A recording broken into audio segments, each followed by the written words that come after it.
Bayangkan sebuah kerajaan besar yang menguasai hampir seluruh Nusantara. Dari Sumatera, Kalimantan, Bali, hingga sebagian semenanjung Malaka, semuanya tunduk pada satu kekuasaan, Majapahit. Namun, bukan kekuatan senjata saja yang membuat mereka berjaya. Majapahit juga memiliki sistem nilai dan strategi sosial yang membuat kerajaan ini mampu menghindari kehancuran dari dalam setidaknya untuk waktu yang lama. Bagaimana mereka bisa menekan iri hati, ambisi pribadi, dan pengkhianatan di dalam istana? Inilah rahasia kebijaksanaan Majapahit yang jarang dibicarakan sejarah. Bagaimana mereka bisa menekan iri hati, ambisi pribadi, dan pengkhianatan di dalam istana? Inilah rahasia kebijaksanaan Majapahit yang jarang dibicarakan sejarah. Tahun-tahun 1343, Majapahit menyerbu Bali. Raja Bedahulu menolak kekuasaan Jawa dan perang pun tak terelakkan. Prajurit Majapahit menyeberang laut, menembus hutan, dan menyerbu istana Bedahulu dengan strategi kilat. Pertempuran ini berakhir dengan jatuhnya Bali ke tangan Majapahit satu langkah lebih dekat menuju Palapa. Senjata mereka bukan sembarangan karit, tombak Trisulo, panah api, hingga perisai rotan. Pasukan disusun dalam formasi Garuda barisan depan pemanah, tengah prajurit tombak, belakang cadangan kavaleri. Sementara dari laut, Jung Majapahit mengapit musuh dari dua sisi. Di barat, armada Majapahit menaklukkan Palembang dan sisa kekuatan Sriwijaya. Pertempuran berlangsung sengit, di muara Sungai Musi, panah api membakar kapal lawan. Sriwijaya runtuh menandai berakhirnya kerajaan laut terbesar di Sumatera. Tapi musuh tak hanya dari luar. Di dalam negeri, pemberontakan Ranggalau dan Kuti sempat mengguncang Majapahit. Prajurit Bhayangkara harus menumpas pemberontakan itu demi menjaga wibawa kerajaan.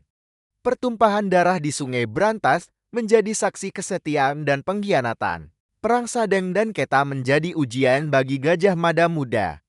Saat banyak kerajaan kecil di timur Jawa menolak tunduk, Gajah Mada memimpin langsung pasukan elit. Dengan taktik jebakan di Lembah Sadeng, pasukan lawan dihancurkan total.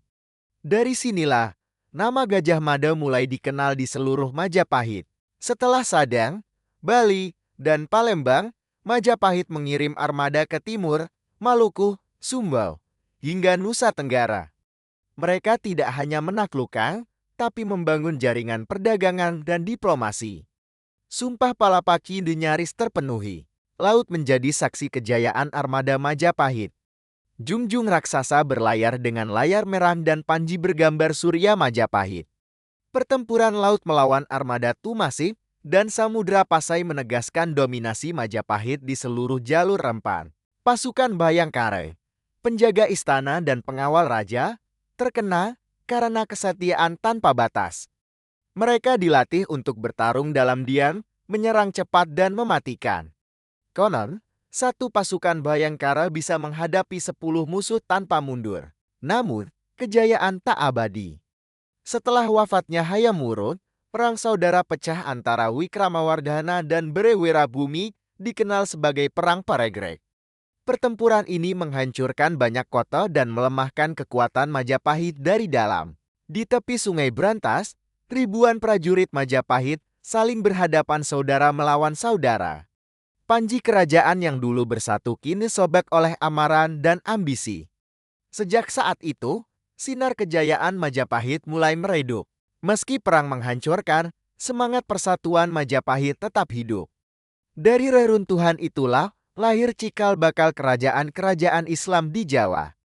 Semangat menyatukan Nusantara tak pernah padam, bahkan menjadi dasar berdirinya Indonesia berabad-abad kemudian. Pertempuran epik Majapahit bukan sekadar kisah perang, tapi kisah manusia tentang ambisi, kesetiaan, dan pengkhianatan. Tentang bagaimana satu sumpah mampu mengguncang seluruh lautan Nusantara. Tentang bangsa yang belajar bahwa kejayaan sejati bukan menaklukkan, tapi mempersatukan.